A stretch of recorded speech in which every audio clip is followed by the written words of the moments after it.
नमस्कार मित्रांनो, मी नवनाथ शिंदे स्वागत करतो आपल्या एम-एस कॉर्नर या मराठी यूट्यूब चॅनलमध्ये.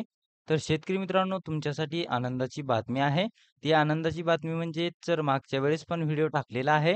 मागच्या वेळेस जे आहे बॅटरी ऑपरेटर स्पेअर पंप साठी कापूस, सोयाबीनसाठी जे आहे अर्ज सुरू होते. परंतु काही दरम्यान तारीख संपत आलेली होती आणि साईट काही व्यवस्थित चालत नव्हती. तर त्याकरता जी आहे अर्जाची तारीख वाढवण्यात आली होती. 14 ऑगस्ट ही तारीख करण्यात आलेली होती.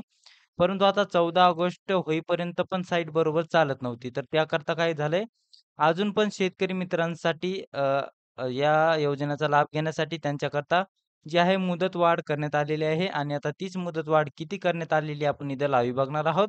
तर मित्रांनो तत्पुरती आपल्या चॅनलवर नवीन आला असाल, चॅनलला सबस्क्राईब करा आणि जवळच्या बेल आयकॉनला क्लिक करायला विसरू नका. तर चला व्हिडिओ सुरू करूया. तर मित्रांनो पहा मी इथं क्रोम ब्राउझर ओपन करतोय. आपण कोणतेही ब्राउझर ओपन करून आपण स्वतः अर्ज भरू शकता किंवा जवळच्या सी केंद्रावर जाऊन अर्ज भरू शकता. तर इथं पहा महा फार्मर ओपन करायचंय.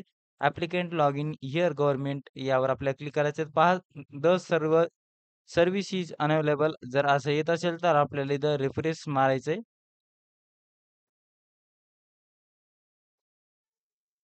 च्या राज्य योजना कापूस सोयाबीन अंतर्गत बॅटरी ऑपरेटर स्पेअर पंप कापूस पीक सोयाबीन पीक करिता अर्ज करण्याची मुदतवाढ जी आहे दिनांक 26/8/2000 पर्यंत करण्यात आलेली आहे.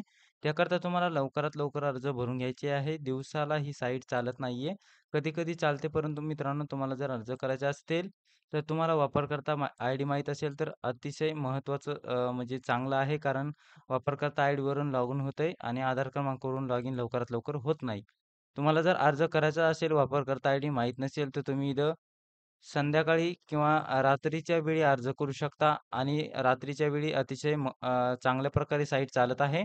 आणि मित्रांनो आता जी आहे तारीख वाढवण्यात येणार नाहीये. 26/8/2024 ही शेवटची तारीख आहे आणि अर्ज जी तारीख संपण्यानंतर लगेच 10 ते 15 दिवसांनी लॉटरी काढणार आहेत आणि जे आहे मोफत जे बॅटरी ऑपरेटर स्पेअर पंप आहे ते शेतकऱ्यांना वितरित करण्यात येणार आहेत कृषी सहाय्यकाद्वारे. तर मित्रांनो अशा प्रकारे हे अर्ज करून घ्या. आपल्याला हा व्हिडिओ आवडला असेल व्हिडिओ लाईक करा, चॅनलला सबस्क्राईब करा. भेटूया पुढच्या व्हिडिओमध्ये. तोपर्यंत जय शिवराय, जय महाराष्ट्र, जय हिंद.